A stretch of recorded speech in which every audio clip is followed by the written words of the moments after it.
대형 공격 헬기 아파치 가디언의 실사격 훈련이 펼쳐졌습니다.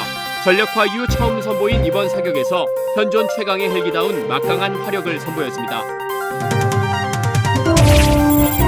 국방부가 올해 시행한 규제개혁 성과를 살펴봅니다. 국민의 불편함을 줄이고 권리를 넓히기 위해 노력한 한 해였습니다. 연말 부쩍 추워진 날씨에 가슴을 따뜻하게 녹여준 천사 부사관이 있습니다. 7세 여자아이에게 골수이식으로 생명 나눔을 실천한 육군 5사단 김진웅 중사를 소개합니다. 시청자 여러분 그리고 장병 여러분 안녕하십니까? 국방뉴스를 전해드립니다. 대형 공격 헬기 아파치 가디언의 첫 실사격 훈련이 양평 비승사격장에서 실시됐습니다. 아파치는 전차 킬러, 현존 최강 헬기라는 수식어에 걸맞은 화력을 과시하며 향후 활약을 기대하겠습니다. 김하영 기자가 보도합니다.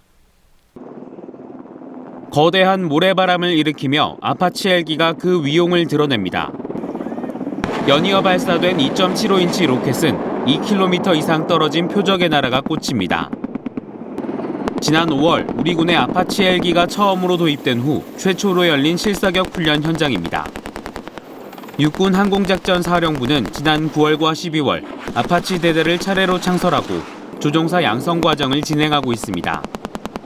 이번 사격은 250여 시간에 달하는 조종사 양성 교육의 마지막 단계인 비행 훈련의 일환입니다. 이날 훈련에 참가한 12명의 조종사들은 30mm 기관총과 2.75인치 로켓을 발사하며 최강 헬기에 어울리는 전투 능력을 숙달했습니다. 대한민국 아파치 조종사라는 자부심과 부여된 사명을 명심하여 적의 어떠한 도발에도 반드시 승리하는 최강의 전투 공격 헬기 조종사가 되겠습니다. 아파치 헬기는 최대 시속 269km로 비행하며 야간은 물론 악천 후에도 작전 수행이 가능한 최첨단 공격 헬기입니다. 훈련을 참관한 장준규 육군참모총장은 아파치 헬기가 전력화되면 서북도서부터 독도까지 작전 반경이 확장된다며 완벽한 임무 수행 능력을 갖출 것을 강조했습니다. 육군 항공작전사령부는 앞으로도 조종사와 정비사 교육을 지속해 아파치 조기 전력화에 박차를 가하겠다고 밝혔습니다. 국방뉴스 김하영입니다. 국방부는 올해 국민의 불편함을 줄이고 권리를 넓히기 위해 군사시설과 예비군 훈련, 군수 등 다양한 분야의 규제를 개선했습니다. 적극적으로 과제를 발굴해 추진한 결과라 더 큰 의미가 있는데요. 윤현수 기자가 정리했습니다. 국방부는 올해 국민 요구 사항들을 검토하고 불필요한 규제를 개선하기 위해 노력했습니다. 성과를 살펴보면 군사시설 보호구역과 관련한 규제 개선이 가장 먼저 손꼽힙니다. 군작전에 지장 없는 범위에서 군사시설 보호구역을 해제 완화했으며 군사시설 보호구역 심의에 대한 공정성과 신뢰성을 높이기 위한 다양한 제도를 고안했습니다. 예비군 훈련 제도도 개선했습니다. 학생들이 예비군 훈련 참여로 출석을 못하는 경우에도 결석 등 불이익한 처분을 받지 않도록 한 겁니다. 또 예측하기 힘든 사고나 질병 등으로 군 장학생 선발이 취소된 경우엔 장학금 반납을 면제받을 수 있게 됐습니다. 드론의 비행 승인 등과 관련한 절차도 대폭 바꿨습니다. 그동안 드론 이용 시 관련 행정 절차가 국방부와 지방항공청 등으로 이원화돼 있어 신청이 불편했던 게 사실. 내년 1월 1일부터는 원스톱 온라인 시스템 구축으로 신청인은 홈페이지에서 일원화된 행정 서비스를 받을 수 있게 됐습니다. 마지막으로 군수품 부품 국산화 개발 사업은 물론 소요제기 기회를 확대했습니다. 그동안 기술 파급 효과가 높은 품목만 대상으로 했으나 단종됐거나 단종이 예상되는 품목 등도 대상이 되도록 확대했습니다. 부품 국산화는 군의 예산 절감과 중소기업 일자리 창출 등에 기여할 수 있는 제도로 사업 참여 기회를 늘려 나가고 있습니다. 국방부는 앞으로도 국민 불편 사항들을 적극 발굴하고 민군이 상생하는 규제 개혁을 적극 추진해 나갈 방침입니다. 국방뉴스 윤여수입니다. 7세 여자아이를 위해 조혈모 세포를 기증한 한 육군 부사관의 이야기가 알려져 화제입니다. 추운 날씨로 코끝 시리는 연말, 우리 가슴을 따뜻하게 녹여줄 김진웅 중사의 이야기를 이혜인 중위가 취재했습니다. 새하얀 눈이 연병장을 가득 덮은 육군 5사단 철권대대. 장병들이 제설 작업을 위해 트럭에 오릅니다. 병사들에게 임무를 설명하는 부소대장이 바로 오늘의 주인공, 김진웅 중사입니다. 김진웅 중사는 평소 중대에서 밝고 쾌활한 성격으로 중대 분위기 메이커 역할을 맡고 있습니다. 이번에 조혈모세포 기증을 통해서 국민에 대한 봉사 자세를 몸으로 실천하는 아주 훌륭한 간부로서 중대장으로서도 보고 배울 게 많다고 생각합니다. 김 중사는 지난 9월 가톨릭 조혈모세포 은행으로부터 유전자가 일치하는 7세 여자아이가 있다는 전화를 받았습니다. 지난해 휴가를 나갔다 들린 헌혈의 집에서 골수기증 희망자 등록을 한 지 1년 만이었습니다. 그걸 한다고 해서 제가 죽는 것도 아니고 그거 잠깐 아픈 걸로 한 명이 살고 한 가정이 살고 국민이 사는데 안 할 이유가 없었습니다. 스스로 구출 작전에 임한다는 생각으로 혹시라도 아이에게 안 좋은 영향을 미칠까 봐 술, 담배도 끊고 규칙적인 생활을 했다는 김 중사. 그런 그의 정성이 전해졌는지 퇴원하던 날 간호사가 그의 손에 작은 무언가를 쥐어줬다고 합니다. 아이가 쓴 편지를 받았는데 연필로 그렇게 꾹꾹 눌러 써서 예쁘게 그림도 그려주고 물고기도 그려주고 꽃도 그려주고 그 편지를 받고 정말 펑펑 울었습니다. 올해 최고의 산타클로스는 제가 아니었나 생각하고 있습니다. 뿐만 아니라 골수이식 전 많은 사람들이 우려했던 것과 달리 매우 간단한 수술에 회복도 빨랐다고 합니다. 바늘 한 번에 정말 그 따끔 한 번 헌혈과 똑같은 작은 시술이었습니다. 임무 수행하는데 전혀 지장이 없었습니다. 헌혈을 할 수 있을 정도의 용기라면 꼭 등록했으면 좋겠습니다. 주변에 생명 나눔의 행복을 알리고 앞으로도 임무 수행에 최선을 다하겠다는 김진웅 중사. 자신의 선행이 돋보이기보다는 묵묵히 전방에서 임무를 수행하는 전우들의 노고를 알리고 싶다고 말합니다.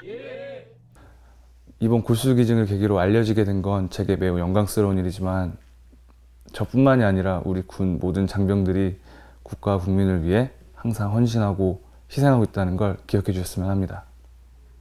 국방뉴스 이혜인입니다. 해군 진해기지 사령부가 지난 29일 30년간 조국 해양수호 임무를 완벽히 수행해온 참수리 고속정 3척의 퇴역식을 가졌습니다. 해군 진해기지 사령부 소속 고속정인 참수리 286호정과 287호정, 289호정의 퇴역식에는 각 고속정의 역대 정장들과 장병 등 200여 명이 참석했습니다. 이날 퇴역하는 고속정들은 30mm와 20mm 함포, 중기관총과 소형 폭례 등으로 무장한 전투 함정으로 처음 임무를 시작한 지난 1986년부터 약 30년간 단 한 번도 적의 침투와 무력 도발을 허용하지 않고 연안 해역 방어의 핵심 전력으로서 임무를 완수했습니다. 또 조난된 선박을 구조하고 어로 보호 활동을 펼치는 등 국민의 생명과 재산을 보호하는 데도 앞장섰습니다. 참수리 287호정을 비롯한 고속정 3척은 30년간 조국 해양 수호의 임무를 완수하고 명예롭게 퇴역하게 되었습니다. 비록 함정은 퇴역하지만 저희의 업적은 해군 역사에 길이 남을 것입니다. 한편 이날 퇴역한 3척의 참수리 고속정은 지자체와 협의 후 안보체험장 등의 새로운 임무를 수행할 예정입니다. 국방뉴스에서는 올 한 해 동안 국방 안보 분야에서 일어났던 일을 정리하는 시간을 마련했습니다. 오늘 그 마지막 시간인데요. 오상현 기자 나왔습니다. 안녕하십니까? 네, 안녕하십니까? 네, 이번 시간에는 우리 장병들의 복무 여건 개선, 그리고 국민과 함께했던 군의 모습을 살펴볼 텐데요. 먼저 우리 장병들의 달라진 병영 생활 모습부터 정리해 주시죠. 네, 그럼 우선 우리 군의 군 원격 진료 얘기부터 좀 시작해 보겠습니다. 지난 2014년부터 시작된 군 원격 진료는 현재 육해공군 격오지 부대를 중심으로 63개소가 운영되고 있고 내년에는 76개소로 확대 운영될 예정인데요. 최전방 소초와 도서지역 등 격오지 부대에 원격 진료 부스가 설치된 이후부터는 몸이 아픈 장병이 원하면 즉시 의료종합상황센터에서 24시간 대기하고 있는 전문의 군의관의 화상 진료를 받을 수 있어서 큰 호응을 얻고 있습니다. 또 응급 환자는 의무사 의료종합상황센터에 있는 응급환자지원팀에 의해 즉각 군병원이나 가까운 민간병원으로 후송돼 골든타임을 지킬 수 있게 된 겁니다. 올해 10월 국군 의무사령부에서 군 원격 진료의 실적을 분석한 자료를 보면 전체 이용 환자 중 원격 진료로만 진료가 종결된 환자가 전체 81%였고 중증 의심 환자로 후송이 결정된 환자는 400여 명이었습니다. 또 가장 많이 진료한 질환은 감기 등 호흡기계 질환이었고요. 후송을 하도록 지시한 이유 중 가장 많았던 이유는 골절 등 정형외과 진료인 것으로 나타났습니다. 한편 국방부는 올해 1월에 임무 수행 중 부상을 입은 직업군인의 민간병원 진료비를 전액 지원하는 내용의 개선 방안을 발표했습니다. 이에 따라 지난 4월부터 공무 수행 중 부상을 입거나 질병이 발생한 직업군인은 공무상 요양기간을 최대 2년까지 받고 필요한 경우 심의를 거쳐 1년 단위로 연장할 수 있게 됐습니다. 따라서 불가피하게 군병원이 아닌 민간병원 진료를 받는 직업군인은 부상이나 질병이 완치될 때까지 진료비를 전액 지원받을 수 있게 됐습니다. 네. 육체의 건강을 보장하는 의료 지원 체계가 나아진 것도 있지만 그 장병들의 생활 여건도 크게 개선됐다고 들었습니다. 이 소식도 정리해 주시죠. 네, 우선 올해 가장 눈에 띄는 변화는 우리 장병들이 휴대전화를 사용할 수 있게 됐다는 겁니다. 올해 1월 30일부터 육해공군 각급 부대에서 4만 4천여 대의 휴대전화가 도입돼 장병들이 활용할 수 있게 됐다는 건데요. 이에 따라서 병사들은 일과 시간 이후인 오후 6시부터 취침 전인 밤 10시까지 원하는 시간에 부모님이나 지인들과 통화를 할 수 있고 또 병사들이 전화를 받을 수 없을 때에는 당직자나 공용 휴대폰 관리자를 통해서 긴급한 소식을 전달받을 수 있게 됐습니다.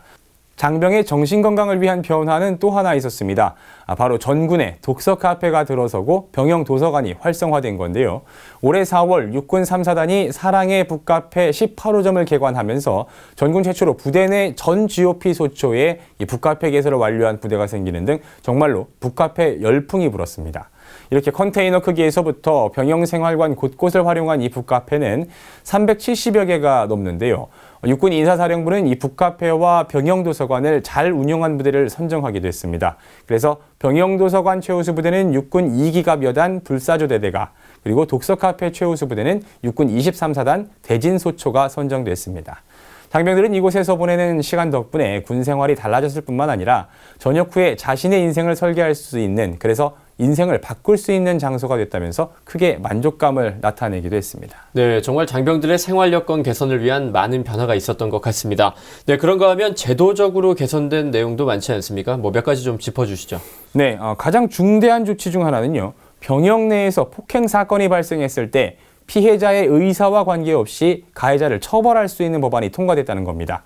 지난 5월 20일 국회 본회의를 통과한 군형법 일부 개정 법률안에 있는 내용인데요. 창군 이래 지속되어 온 군인 상호 간의 폭행과 협박 등을 뿌리 뽑겠다는 단호한 조치였습니다. 특히 군 간부들이 피해자와 가해자 사이에서 이 합의하는 과정에 관여해서 피해자가 처벌을 원치 않는다고 또 처벌받지 않았던 이런 관행을 해결하는 데 의의가 있다고 할 수 있습니다. 이번 법 개정으로 군인, 군무원 징계 업무 처리 훈령을 또 개정을 해서 영내 폭행과 가혹행위를 묵인, 방조한 장병도 처벌할 수 있도록 그렇게 개정을 했습니다. 이 개정안 훈령에 따르면 영내에서 폭행이나 가혹행위가 발생하면 간부는 기본적으로 정직이나 감봉 처분을 받고 정도가 중하면 파면이나 강등에 처할 수 있도록 했습니다. 또 다른 제도 개선도 있었는데요. 남군도 여군과 동일하게 육아휴직을 할 수 있도록 하는 군인사법 개정도 이루어졌습니다. 지난 13일이죠. 국무회의를 통과한 이 군인사법 일부 개정 법률안에 따르면 이 남군의 육아휴직 기간이 자녀당 1년 이내에서 여군과 동일하게 자녀당 3년 이내로 확대된 겁니다. 네, 저는 개인적으로 우리 군이 국민과 함께할 때 뿌듯함을 많이 느끼는데요. 올해도 역시 우리 장병들은 국민이 어려울 때 가장 먼저 앞장섰던 한 해였죠. 그렇습니다. 좀 달라진 것이 있다면요. 해군과 해병대가 올해 3월 1일부로 신속기동부대를 만들었다는 점입니다. 유사시 한반도 전역으로 24시간 안에 신속 출동할 수 있는 연대급 3천여 명 규모의 부대를 편성한 건데요. 신속기동부대는 해군 해병대 팀을 기본 편성체로 하고 각 군의 작전사와 긴밀히 협조해서 상황과 임무에 따라 육군과 공군의 이동수단을 추가로 편성해서 운영했습니다. 신속기동부대는 올해 9월 울릉도에 수해가 발생했을 때 그 진가를 발휘했는데요. 수해가 발생하자마자 곧바로 출동해서 시리에 빠진 수재민들에게 큰 힘이 됐습니다. 한편 300mm가 넘는 폭우를 몰고 온 제18호 태풍 차바가 북상했을 때는 울산과 부산, 양산 지역의 육군 장병 5,500여 명이 수해 현장에 긴급 투입돼 수재민들이 조기에 일상으로 복귀할 수 있도록 적극 지원했습니다. 그리고 마지막으로 우리 국민의 생존권을 보장하고 주권을 지키는 중대 조치도 있었습니다. 바로 한강 하구 수역에 민정경찰을 투입한 건데요. 1953년 정전협정이 체결된 이후 처음으로 이 민정경찰이 투입됐는데 이 민정경찰은 중국 어선의 불법 조업으로 수자원이 고갈되고 어장이 황폐화되는 것을 막고 남북 간 우발적 충돌 상황을 군사 충돌 상황의 이 가능성을 방지하는 그런 국민의 군대 역할을 충실히 수행했습니다. 네, 오상현 기자 말씀 잘 들었습니다. 수고하셨습니다.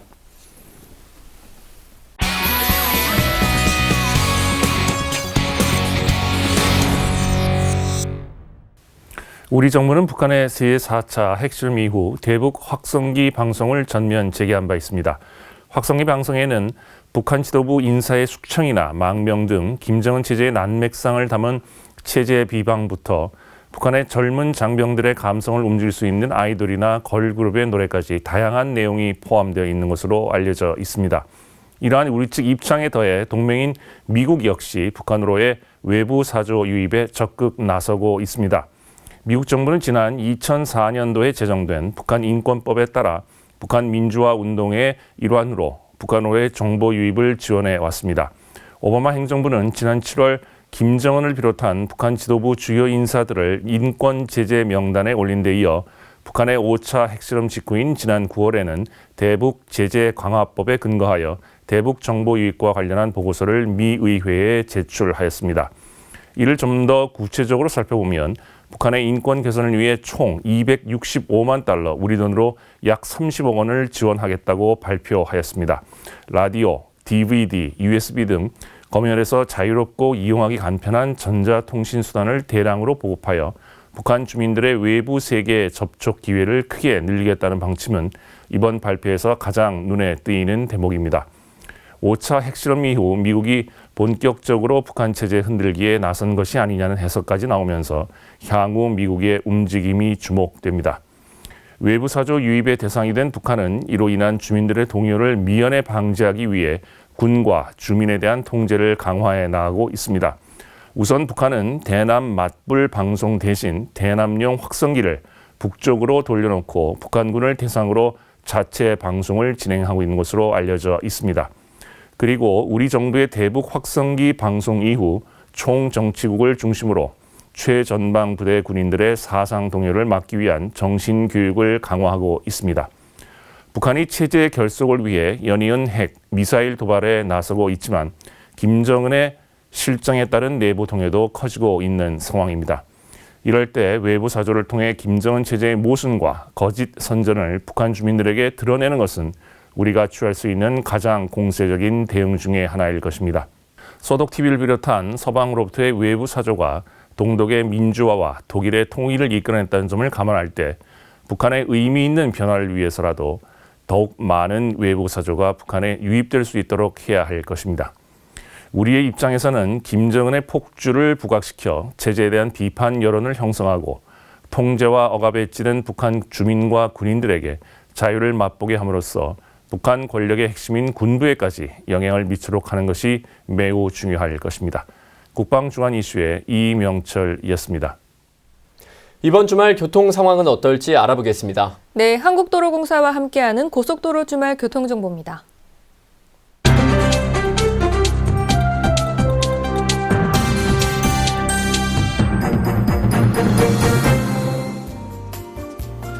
다사다난했던 2016년 한 해가 저물고 있습니다. 예보관님, 이번 주말 저는 해맞이를 다녀올까 하는데요. 예보관님은 어떻게 보낼 생각이세요? 네, 저는 아쉽게도 교통상황실에서 특별 근무를 하며 텔레비전으로 봐야 될 것 같네요.